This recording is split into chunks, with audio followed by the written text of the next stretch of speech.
Well, good evening, everybody. We got another exciting episode of Holotheatre. It's Wednesday. Joining me tonight as the co-host is the illustrious Matt Lutz, Mr. Why Hyperdrive is not a go-to deck yet. Uh, I'm and trying. You're trying. I'm going to say that. Like, we need to get somebody on design to say, let's make some Hyperdrive helpers because you're trying. And We're trying. joining us tonight is Mr. Siri himself, Adam Fletcher. I know, Adam, I like to call you Siri on here and everything. Does it offend you in any way? No, it's fine. I cannot mind at all. I'm glad that you accept the nickname. I figure it's a badge of honor. At least I'm not calling you Bixby. So, how are you guys doing tonight? Oh, I'm good. Yeah, doing good. Yeah, I was gonna say, Matt. Actually, I know last night, Matt, you played a really late game of Hyperdrive. And we were talking about this like a little second ago, where you played against a Maul SSA deck that was Droidicas. Yeah, it was weird. And sometimes I wake up in the middle of the night. What am I gonna do? I'm gonna check Slack. I'm gonna check Jump and grab. This is what I get for grabbing a casual table at 2:30 in the morning at my time. You know what? It was this odd like Maul SSA deck mm-hmm. that had I will find them quickly, master, and if the trace was correct, so I got to download Padme to space so I could start pinging with hyperdrive, because otherwise the non-V Sith probe droids, which I had to look what they did. Maul was going to, the cut in half Maul was going to teleport over and grab her if I put her on the ground. Yeah. It was a good watch at like 12 a.m. More non. Oh, sorry, Adam. I'm sorry, I'm pretty Adam. sure I've played more non-V Sith probe droids than anyone else because I'm the one that put them into GEMP. So I tested them a lot, and they worked. I can just imagine like somebody is excited for the Sith Pro Droids non-V and GEMP, and they're like, man, when are the slicers going to actually code them? Because I really want to build a deck around them. And somebody did it last night at, 2 a.m. your time, midnight around my time. So it was a great experience. So I will say this. I love the creativity. I forget who played the game, but congrats on the game. Congrats on the creativity. I want to see more creative decks like that from the community. So, but yep. We got your normal show tonight. We're full. We're going to talk a little bit about GEMP. We're going to talk a little bit about the GEMP PC, OCS, and we're going to talk about a little bit about the post the retro event that Jared is sponsoring. But first, let's start with Adam. Adam, we had you on last year where you gave a lot of information about GEMP and everything. I know that was when Jerry took a leave and Justin Desai was our interim co-host. You came on. So let's skip away from all the data and let's focus on you. So when did you get to starting to play Star Wars? So I think the first time I ever played was right around when Premiere was released. I played with my cousin at his house, but then I didn't actually get into the game until around Endor, but I only ever played with my friends. Like, the first tournament I ever went to live was after the reset. Like, okay. I have been around the game forever. Like, I don't know.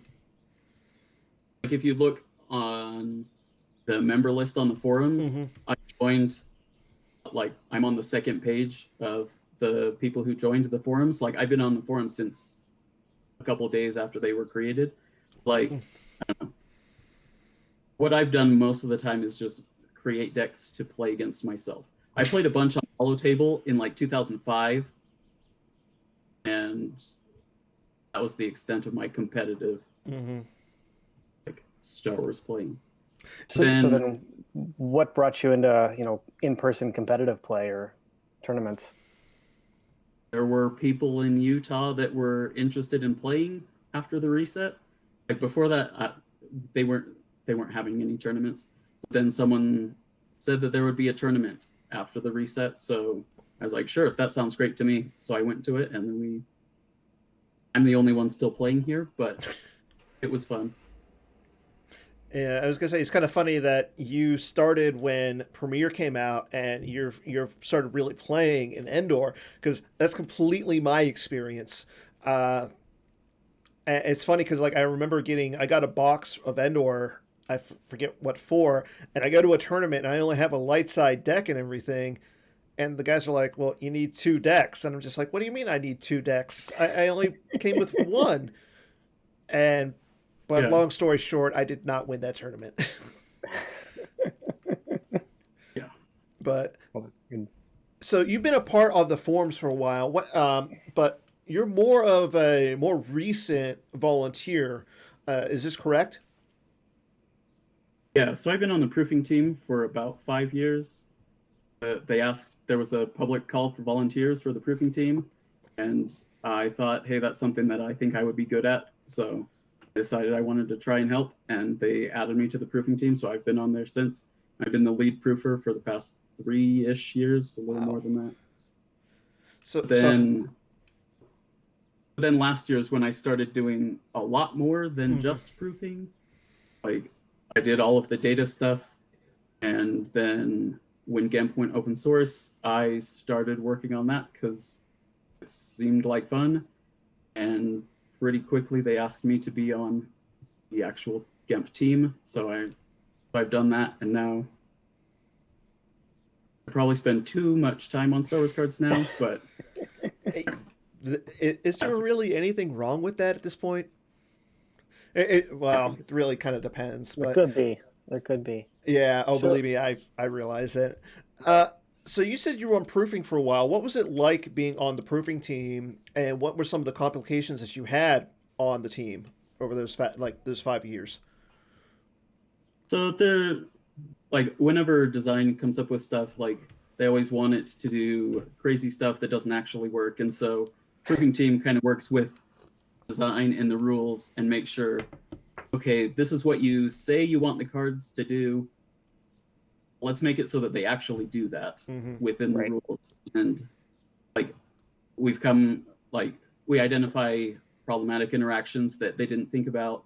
There was one card, I mean, I don't know if I'm supposed to share this, but there was one card like last year, I think, that the way the card was worded, it would actually let you make "I Can't Believe He's Gone" work really easily. Like, Okay. to be able to add 5 power anywhere, it would be pretty easy to set that up. When just reading the card, there's no way anyone would ever think that you would do that. It was supposed to be a resistance helper, but Mm-hmm. like, the way it was worded. Anyways, so they cut that card because we found that interaction. So there's just a bunch of stuff like that where we make sure that the cards do what design actually wants them to do. Mm-hmm. Because it's not Sure. always the same. Yeah. Now, is there like a because I'm on playtesting, I'm on the PCD team, the player card development team, so I see Mhm. the proofing team's work when it shows up in my threads or the threads that I'm working on or handling. Can you talk a little bit about Mhm. the process you guys go through for how a card lands in your guys' lap, how you dole out the work, what do you do to make sure that the final stuff that gets in the PDF that everyone's longing to get their hands on, Mm-hmm. from a proofing perspective, and how that operates. Yeah, so when design has the cards ready enough for proofing, then they give them to us, and then we make individual threads in our subforum for the individual cards. And so every single card has its own thread, and we go through and we discuss the wording, like, hey, does this make sense? Like, what icons should this have? Then we go back and ask design, hey, this probably should be a warrior. Should we add a warrior icon? Stuff like that. And then if anyone has a change that they think should be made, then they just make the change in the thread. And then after enough people have stamped it, once you decide, yeah, this looks good, once 3 people have stamped it, then that's when we consider it ready to go from proofing. Although we then catch other stuff that nobody thought to think about. Sure. Or design comes back. Like, yeah, it kind of reminds me of when I was working on the college newspaper, and we always had a copy editor who would take a look at stuff and show me all the things that we got wrong. And I'm a terrible copy editor myself, so I appreciate you guys greatly. Yeah. Yeah, and we have a style guide that is a really long post that has a bunch of stuff like, this is the way these specific things should be worded, like put things in this order, that kind of thing. So we try to go through that and make sure that all of the cards fit without a style guide. And I will say this. I assume there was some kind of style guide you guys were operating off of to make things look consistent. Yeah, and I having designed a few cards myself like that, having those guides is really helpful not only to you guys but to anybody who wants to design a card. Like I don't like the size restrictions, like knowing what size and everything, just helps out a lot. Like I've wanted to make cards crazy. I've tried making those 2 cards that I've designed insane, and when people come back and like, no, don't you mean this, and I go, okay, that makes sense, because English is hard. I know we speak it ourselves and we read it and we write it, but as a language it's pretty hard, especially when we're dealing with Star Wars. Yeah, but Tarkin's Bounty is so fantastic. Yeah, Star Wars CCG English is even different. Okay, Matt, I like the flattery, but you really don't have to. You're a co-host. You don't have to flatter me. Come on. That's like, fine. Go into your inner Jerry and start making fun of me. I don't know. Nah, I'm not gonna do that. That's fair. Adam, are there things as far as the cards that and features that you've been able to you yourself have coded on a GEMP? Any favorites or things you're particularly proud of? I mean, we talked about Sith Probe Droid Non-V earlier, for example. Yeah, so that one, like, I spent way longer on that than anyone will ever spend on it actually playing it in a game. Like, Sith Probe Droid, like, what happens? So the reason Sith Probe Droid is weird is that its text, the limit of 1 per location, works even if its game text is canceled and all this other stuff. So like I had to work with the rule team. Okay, what happens if it goes missing and it has a restraining bolt on it? Because if you deploy Sand Whirl, then it makes the thing go missing, but now the restraining bolt that's on it is inactive, but the text is supposed to still be active even though the Sith Probe Droid is inactive. Anyways, so there are a bunch of crazy things. I think my favorite, I think Private Games is the one that I'm the most proud of, that people were asking that for a long time, and then it was something that still gets used all the time. Right. I saw, for example, Dylan doing a private game today, which I assume was playtesting for his final match for the Gem PC, which we'll get to later. And I for one, I'm glad that those private games are still open. I know there was some discussion about taking them down after Worlds, but they're still there. Yeah. There's still plenty of open tables to look at. I feel like people are just accustomed to having others watch their games and use the private stuff for private testing. And it makes it, it does, I like it. And the private games are fair. Don't get me wrong. Like, I was one of those people that was totally against them and was like, no, don't have private games. Leave everything open. Show everything. But I don't think I've ever really used a private game myself. Maybe once or twice, but it's fair. Like, I don't care if Matt wants to go play a game with one of his 9 million team members to tech for a match. I'm just going to play what I want. I don't care what I'm not going to tech for anybody. I really at this point. And that's how you should be. Just play your deck. Don't tech. And don't have a team of 9 million people. I'm not in charge of that. I don't know. Maybe. You're so secretive. One of the other things that I've done on GIMP is Legacy, that hasn't been played too much because it came out just before the most recent set, but I am particularly proud that it didn't take me that long to get it all working on GIMP. Like, I thought it would, when I first decided, hey, this is something I'll kind of try, I thought it would take maybe until next year to actually have anything. Sure. But my wife and I recently had a baby, and I've had 6 weeks of paternity leave. So Nice. Didn't have work to do. So while I was helping out around here, and while I didn't have anything to do, I worked a lot on Legacy. So it was fun. There you go. Well, congratulations on the kid, and thank Right. you for Thank all you. the legacy stuff you did, because I for one miss some of the cards from Legacy. I miss the art myself, just because some of the art images were amazing. Don't get me wrong, I like the new stuff, but some of the old stuff was just wow. But yeah, thanks. That's awesome. So how is it working with GIMP? Is it difficult? Like you said, it's open source, and we've gone on as the PC has gone on. And I said, hey, if you know how to code and everything, is it difficult for somebody, your general run-the-mill player who's not experienced with technology or anything like sophisticated like that? Would they be able to do it? Somebody like me. So if you don't know Java very well, I think it would be difficult to help a lot by yourself. Like, yeah. Okay. So Lucky that while I was in college, I took several computer programming classes, and we learned Java. So that's the only reason I'm able to help with it, because I don't use Java for my job or anything. I've sort of kept up on it from learning it in college. So See, it's all Greek to me, so I appreciate you guys greatly. same. And so what are you guys working on next in the way of GEMP or GEMP or however you pronounce it? So a lot of the stuff that we're working on is playtesting cards for Okay. the upcoming sets, and we are working on, or at least I am working on, some other legacy decks. Like the one I'm working on currently is Hunt Down Virtual from Legacy. Okay.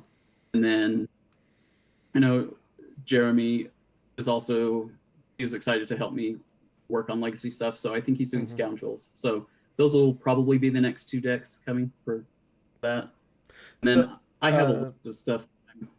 When you say Jeremy, are you talking about Jedi Jer? No, Jeremy DePaul. Oh, yeah. Okay. There's too many people with the same name in this community. Seriously. Okay. That's all right. I do have a long list of things that I've thought of adding to GEMP, but we'll get there when we see him. We'll get there eventually. So, Adam, you were known for playing We Have a Plan or WAP. How did you come upon that kind of pet platform? Why'd you start playing it? So I mentioned that I played a lot online 2005, 2006.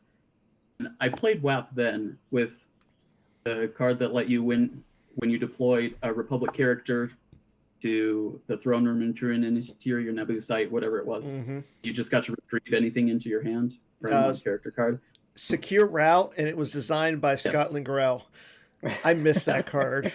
Can we have it back? I loved it. Same. Yeah. So I played that a lot back then. And then so when I started playing more competitively again the last couple of years, I don't know, it's just a deck that I have always liked. And also I watched the Clone Wars show with my kids a lot. They really like Star Wars. And so There you go. I'm playing all of the characters from the show. It's like my daughter likes watching my replays with me, and then we'll point out the cards that she recognizes. See, now that's cool. That's There you awesome. So what you need to do now is you need to go get in touch with somebody in the graphics department. Be like, hey, can I get my daughter photoshopped onto a Queen Amidala in GIMP? So that way when I play the card, it is of my daughter. So that way it feels a little bit more special to me. But hey, I'm just thinking of cool with the things. blaster. So it only looks like that for me too. Then she gets hit with the new blaster, and then there's the GEMP UI. He's got a nice hole in her face. I mean, you don't want to have that. Okay. Wow, Matt, you went way You don't off want there. that. Come on. You don't want that. No, this is just me being a little cute and facetious. Like, no, you can't superimpose things onto GIMP like that until Adam says so. So I'm going to say this. Like, I love WAP myself. It's one of my favorite decks. Like, I'll never stop playing it. I'm just glad that you've made it popular again, even though I can't play it for right now for the life of me. Every deck needs a champion. This is true, Mr. Hunt or Mr. Hyperdrive. I'm trying. So Adam, is there anything right now since set 14? Oh, go ahead. I was going to ask. I recently looked back at your deck list report of your list from your OCS games for last year. I was curious what your thoughts on how VSET 14 or the recent erratas have changed either the deck itself or some of the matchups you would deal with or face. So I think losing Rescue in the Clouds actually hurt the deck a lot. Okay. One of the things that helped me a lot was Landing Claw. Nobody was, for whatever reason last year, nobody was playing anything to cancel Landing Claw besides maybe a get combo that you can sense.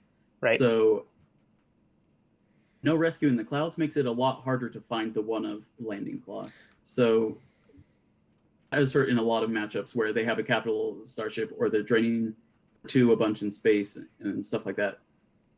Like Ascension Guns is an okay replacement, and I mean you're already playing one. Yeah. But like Rescue in the Clouds was so much better. Right. I agree. Right. I looked at Ascension Guns as a 1 of or a 2 of to replace 3 of maybe for Rescue, especially in decks when you know that they're going to come at your sites like WAP or Prophet or Hyperdrive. Yeah. Well, it's nice to set up a Destiny, but it's not as good. So what have you done to mitigate the loss of like the Rescue in the Clouds now? Are you playing like a control tunnel vision, even though the Destiny is significantly different, or did you just say, you know what, I'm going to drop the Landing Claw altogether at this point? So I'm still trying to figure that out. Right now, I did spin Ascension Guns, and then like I've added in a few more cards, but extra Ascension Guns is mainly the replacement for Rescue, and then just hope to get lucky. Right. I mean, you get one automatically in your hand from the virtual hallway. Yeah. I mean, I've been looking at it as if you're going to lose 3 rescues, maybe you start running a 3PO package. Maybe you add a second or a third Jedi Lev, something along those lines.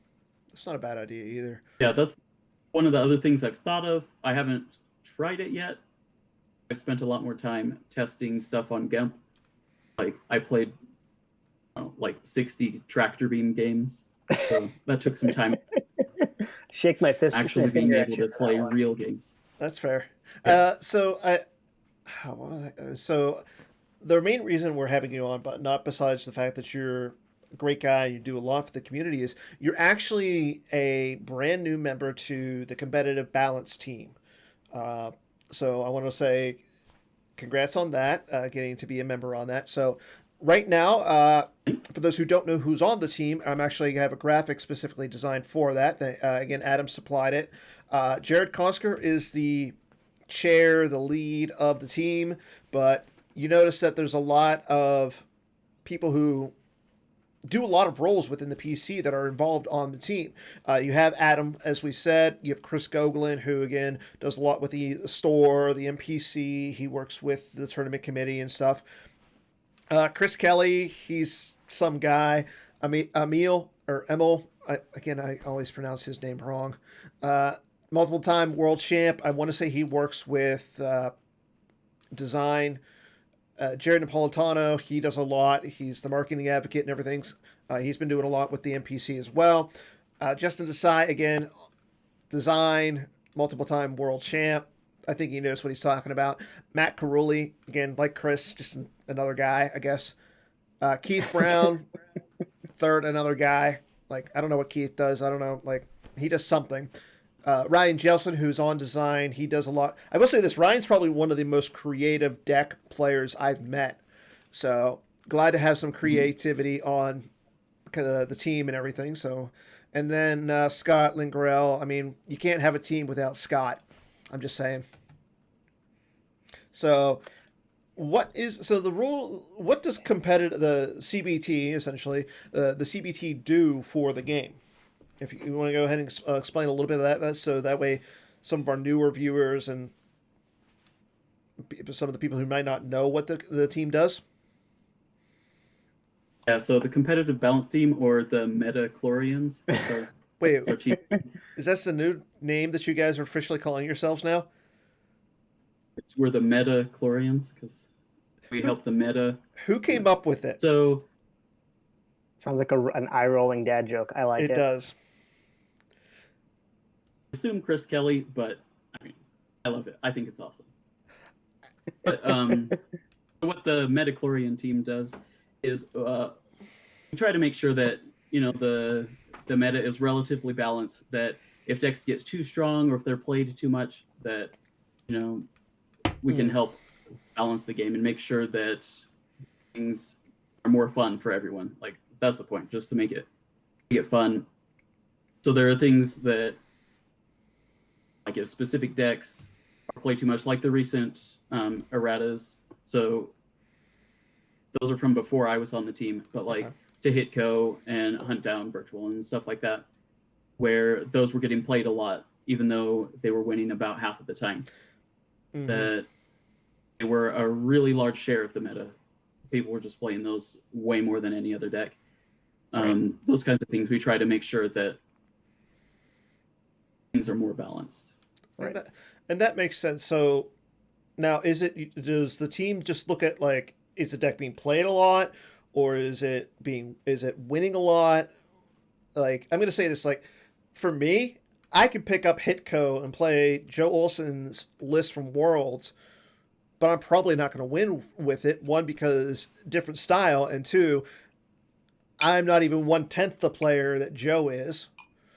So is that something you guys look at, or is it just strictly, is it being played a lot? I don't know if that's something they have looked at in the past, but with me being on the team, yes, that is something we will look at. Okay. Because I think my biggest thing that I will bring to the team is using actual data and being able to use all of the data that we have in GIMP. Like, there are tons of games played every single day, and so we can see how things are going. And in everything I've looked at, who is playing the deck is a lot more important than what the deck is. Like, I mean, if you have Bastion playing something, it doesn't really matter what he's playing. He's probably going to win. Like, so adjusting for that is something that I try to do in my data.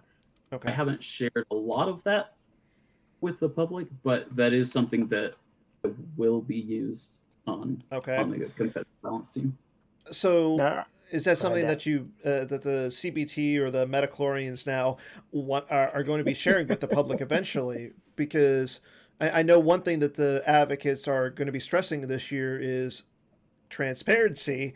So do you know if you guys are going to be sharing that in the future or not?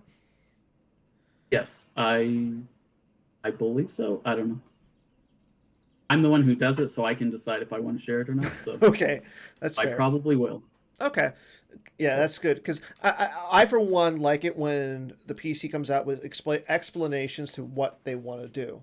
Like, don't get me wrong, everybody knew HITCO and Hunt Down V was completely overpowered after the last set.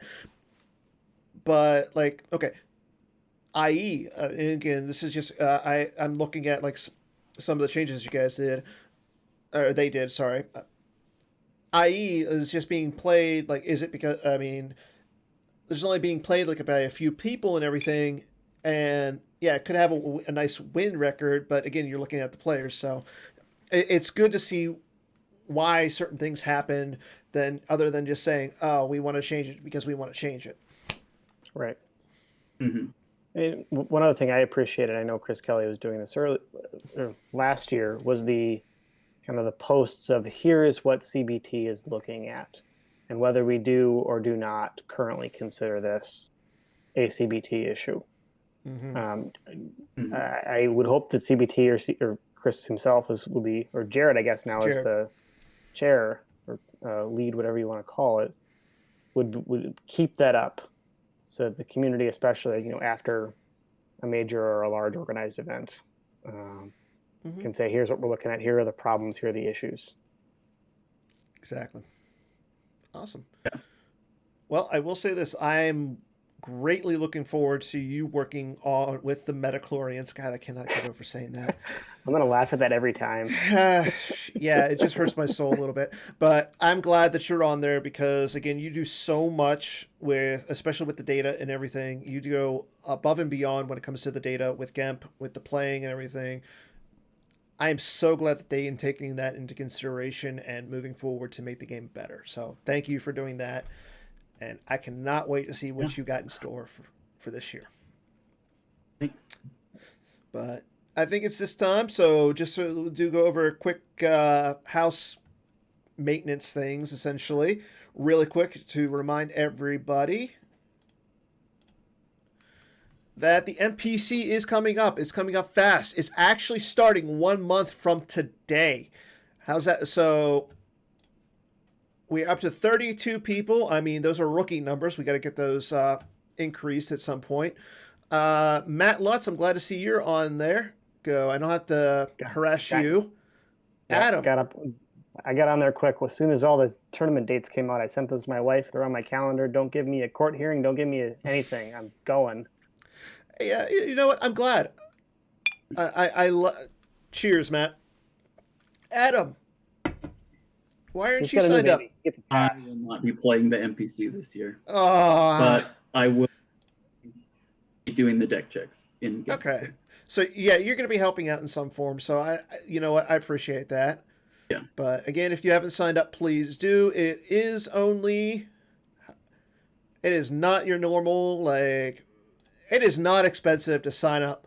And I'm going to say this. It is $25 to sign up. On the next episode of Holotheatre, I will be giving away one Dan pays for your entrance fee to the MPC. If you have signed up already, well, I will reimburse you. So next week we're going to do a drawing for that, and I'm going to be paying somebody's entrance into the MPC.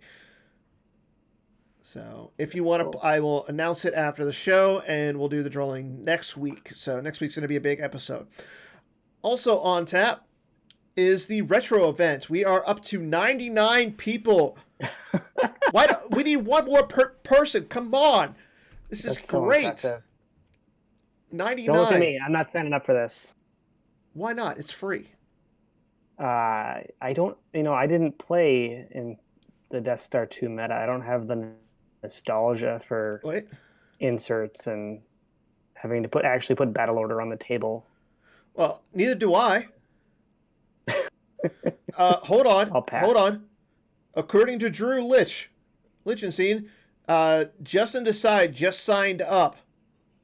They were chatting in a game. Jared Napolitano and Justin were talking, and apparently Justin did just sign up. So we are at 100 people. Woo. That's impressive. So Matt, I want you to sign up. I haven't played in this era.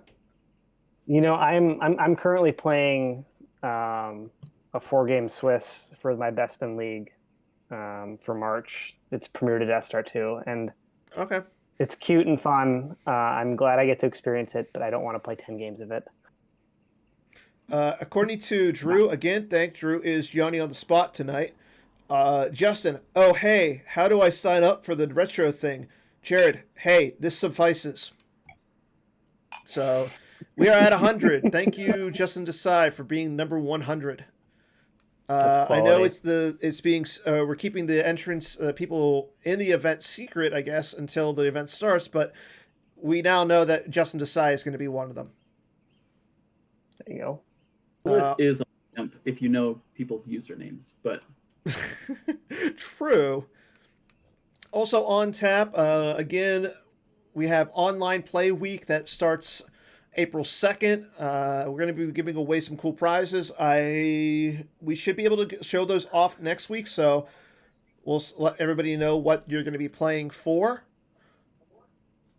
Still hoping to have nationals in Colorado, so hopefully that will occur. Checking on the OCS, Paul Myers is currently in first this month, sitting at a record of 11-1. Bastion is currently in second, with Kyle Kruger in third, and MHT in fourth, and Gavin rounding out the top 5. Really quick, let's see. I'm expecting Adam to be pretty well up there. I am nowhere near the top. You got to be doing better than me. Probably not. I'll. Okay, what's your record, Adam? Because I'm blind. I'm 0-2. Okay, you're 0-2. Well, guess what? I'm 0-3. Yeah. Okay. Well, and give me one more game and I'll catch up to you. Come on, Matt. We'll get there. Maybe I'll put a table up later tonight after we're off show. I'll look for it because, hey, you know what? I'm going to say this. At least I'm doing better than Chris Kelly. That's what matters, right? Moving on. Again, sign up for if you want to donate. The tier systems are available. I will say this today, in fact, really quick. Just want to show this off really quick. One of the prizes is going to be, I don't want the glare really, but it's an uncut sheet, 11 by 17 uncut sheet of virtual card AIs. Ming, the marketing team's resident design and graphics lead, actually created this, printed it out, framed it today, so it looks really nice in the frame. Yeah, those are gorgeous. It's on a glossy background, so they're not foil, but they still look really, really good. So I don't know if that's going to be part of the donation package or one of the prize support, but we'll know more onto this year, later on this year. And I will say this though, wrapping up the Get PC, finally, we are in our finals. It's going to be Joker King versus Dylan. I believe they're going to be playing tomorrow at 3:30 p.m. Eastern. I will be covering that game. We'll see if I can get a co-host onto that game as well. Dylan will pick the first round match, and then we're still waiting on game 2. So once those guys finish up game 1, we'll have that onto YouTube, and then we'll figure out once game 2 is going to be playing. Looks like Adam Trunzo advanced over Matt. Is this true? Yes, we did not play the third place match. That was a coin flip at our consent to Batmouse. Okay, that's fair. So, congrats to Adam for getting third. We were chatting. Batmouse asked us whether we were going to play the match the other day, and we agreed to a coin flip. That's fair. Coin flips are a fickle mistress. I'm going to say that. That's fine. I'll take my 4th. I'm happy with it. This is true. You did have some really good games. I want to say that Paul Myers Prophet game was just insane. That was crazy. Don't play that list. Don't play that. Yeah, play that list. Okay, moving on. Let's go to some swing and a miss, and it's a hit. So, got 5 good questions for today. Let's go through them and see what you guys think. So, number 1.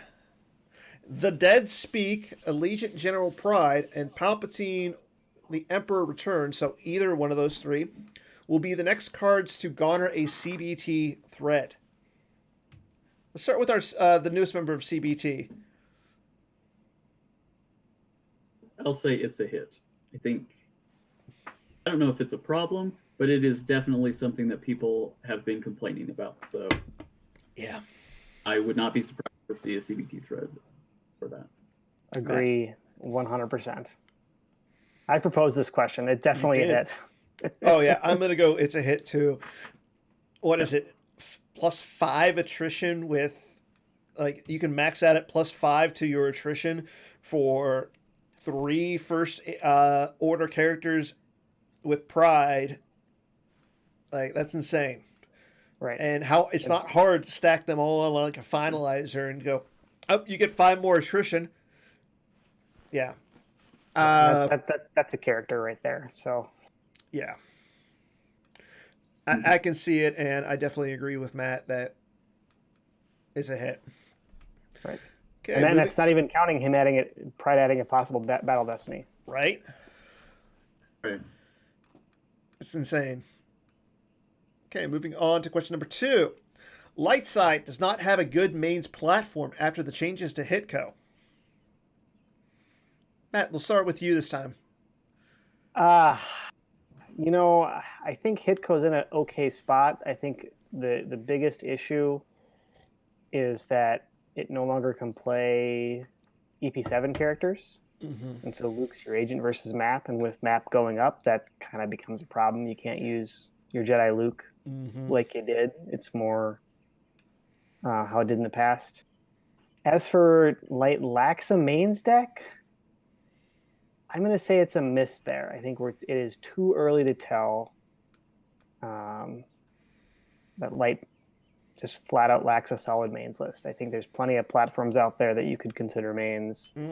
But I think could be just fine. I think you could deal with Prophet. You could figure something out with There Is Good in Him. Yeah. Hyperdrive's certainly a mains deck. But you can't play like Luke, so you can't play Luke, which immediately turns Chris Kelly off. But you can play Mace, swing twice, dump a meditation on him. True. Be fine. Adam, what do you think? Yeah, I think I'd also say swing and a miss. Like, just it might be true, but I agree it's too early to actually tell. Like, so I can see all of the games in the database that people have played, and the most played main Z deck is Throne Room. Since that 14 has come out. Interesting. I built a Throne Room deck myself since this came out, so it's there. Yeah. Like, I've seen people play it. It hasn't been extremely successful, but I mean, people are trying out different things. So I think people will eventually figure out something that's at least playable. So it won't be quite as good as HITCO was, but that's intentional. Yeah. So I'm going to steer clear of you guys and say it's a hit. My reason is, specifically a good mains platform. There Is Good in Him is so vulnerable with Luke. You almost lose your Luke the entire game, so that's a big character. Prophet is good, but I'm going to say this, like most Prophets I've seen is so strapped for force, it's hard to play a mains, your standard mains platform. HITCO, you're taking away. Yeah, you can play like your Leia, your Han. You can play Han, probably Han chewing the Falcon, and your Lukes and everything. But well, first of all, you can't play 3PO with his parts showing. Like, that's a big hit right there. But yeah, I think Throne Room's gonna evolve, hopefully, because it's always been in the meta, and I still kind of want to see it at least there in some way. But yeah, I think Throne Room might be the best solid mains platform. But again, with Throne Room, you always run the risk of getting Throne Room. Yeah. Yeah. So, but yeah, I'm gonna. You know what? I think once the NPC rolls around, we'll probably see at least 1 or 2 kind of like solid main platforms. So I can see that happening towards the NPC. But right now, it's a hit. Okay, moving on to question number 3. Timo, aka Dylan, is currently working on a new version of IE after the loss of the Admiral's orders. Adam, let's start with you, sir. So I'll say it's a hit to he's working on it. Which is fair because you got the data. He will be successful at all. Yes. So I could check to see what decks people have, but I never do that. So, but yeah, I like It is not super likely, I think, that there's a great version of entanglements right now, but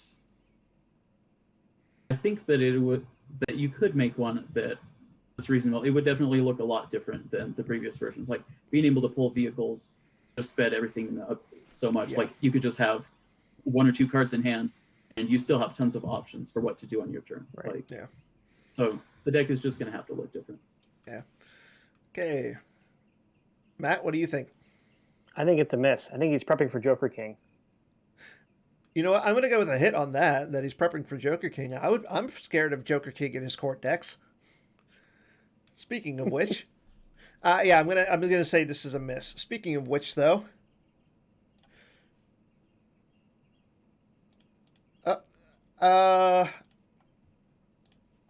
sorry, I got some technical difficulties. There we go. Joker King will go with court in the GEM PC finals. Matt? Big miss. Big miss. I think Dylan has to prepare for it.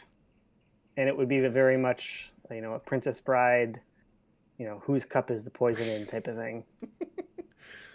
I mean, it's, of course, Dylan has to account for it, but I don't think Joker King's going to play it.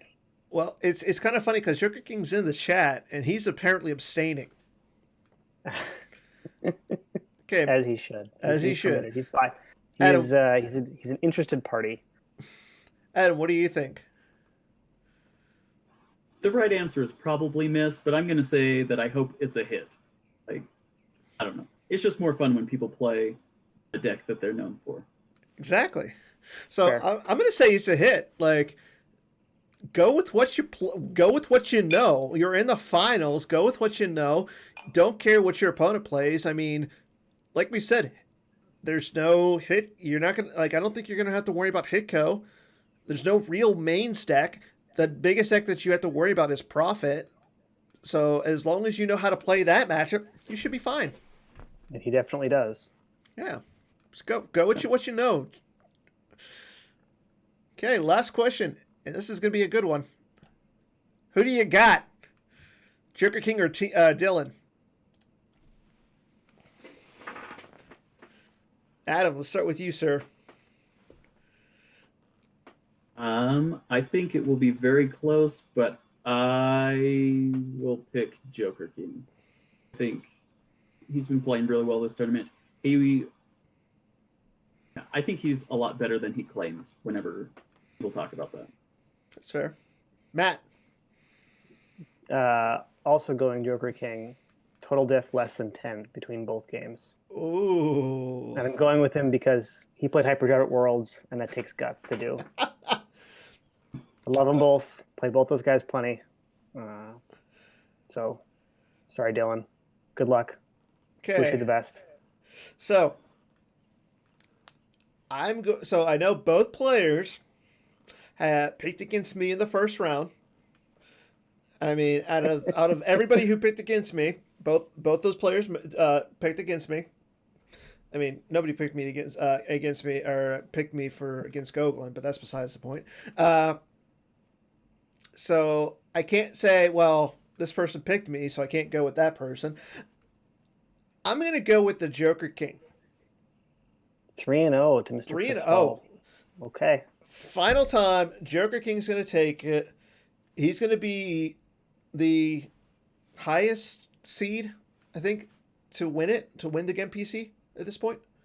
Am I correct? Not sure. Probably. Yeah. We were all in the 20s. So, Top 4. I think Joker King, he upset Joe Olsen.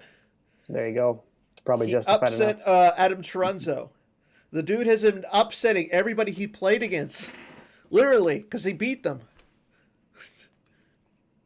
So, I think if you beat down Joe Olsen, that's enough for me. So, Joker King, congrats. You got a 3-0 across the board on Holotheatre. Take him to the house, man. Good luck to both players. Yeah, let's see some exciting games. That's what I'm wanting to see. But as for okay, got one last thing to cover before we get into the fun part of the show. we have two people who signed up to do the deck building challenge: Justin Miyashiro and James Martin. James has completed 2 battles in 1 turn. So he was playing a combat deck, so I'm glad to see it was a combat deck. But come on, people, you got 1 week left. Get your games out there. It's not hard to battle 3 times in a match. 3 times in a turn. Or yeah, 3 times in a turn. So right now, James is the leader. So we'll see if that sticks up. You got 1 week left. Okay. Okay. Mr. Flesher, are you ready? Yes. You know what time it is, right? I do. Okay. I think I'm a lot. So I did the spelling challenge last time successfully. I think I'm not as good at the lore challenge, but okay. Well, we can try. So again, you get to pick. Do you want the card type or the set? We'll go with the type. Okay. So give me 1 second. Did you pick one in advance, Dan? I did. Good. Oh, it's an interrupt. I couldn't remember if I couldn't remember if it was an interrupt or effect. Mm-hmm. Okay. Your lore challenge. You haven't finished with me yet. Oh, I know what this one is.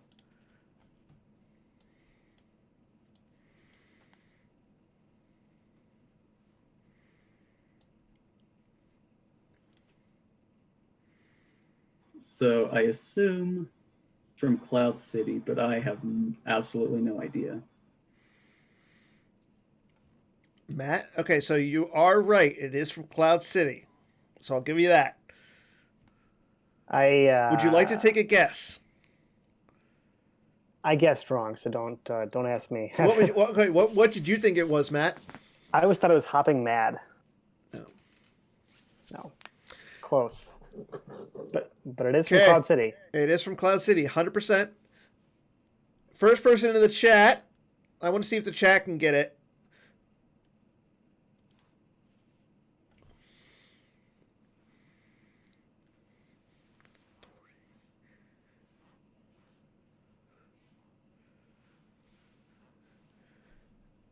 Oh, it is not Hopping Mad. So, Adam, your card was R2. Come back here at once. Nice. I feel like that's that same scene. Yep. Mm-hmm. You were close though with the Hopping Mad, so that's all right. Well, good attempt, Adam. You're batting 500 on this stuff. Yeah, that's better than me. I'm going to say this. I mean, you got that it was from Cloud City, so that was good. Like, I'm sorry, I had to go with a little bit of a hard one just for you, just because again you are Siri, and you do know mostly everything. So I'll have to see more if I come back on. So you should come back on. Like, come on, we're fun, I think. So, again, that is all we got for this episode of Holotheatre. I'm going to thank Adam as our special guest for coming on. Adam, who again just became the newest member of the Metachlorians. Still going to laugh at that every time. Same. Again, congrats on becoming the newest member. Matt, it's always a pleasure to have you on, man. You're great. You're a delight. Thanks, and I cannot wait to have you on again as the co-host. Next week, we will have the winner of the GEM PC on, whether it is Joker King or Dylan. I believe, again, Joker King is on the chat. So, Joker King, if you win, your prize is going to be to come on the show. You got to come back. Yeah. Again, I know Dylan likes to watch Holotheatre. He's already said that he's going to come on, and he'll come on live, so it will not be a pre-recorded. Oh boy, that's segment. Like 2 a.m. for him, right? Yeah, he's got the okay to do it, so that's going to be awesome. So I would be looking forward to Sleepy Dylan. Oh, Joker King wants to throw the match. He concedes. I'm joking. But Don't do that. that's what we will have those either one of those players on as our guest host. Until then, good night, everybody, and play your OCS games. Take care. Thanks, everyone.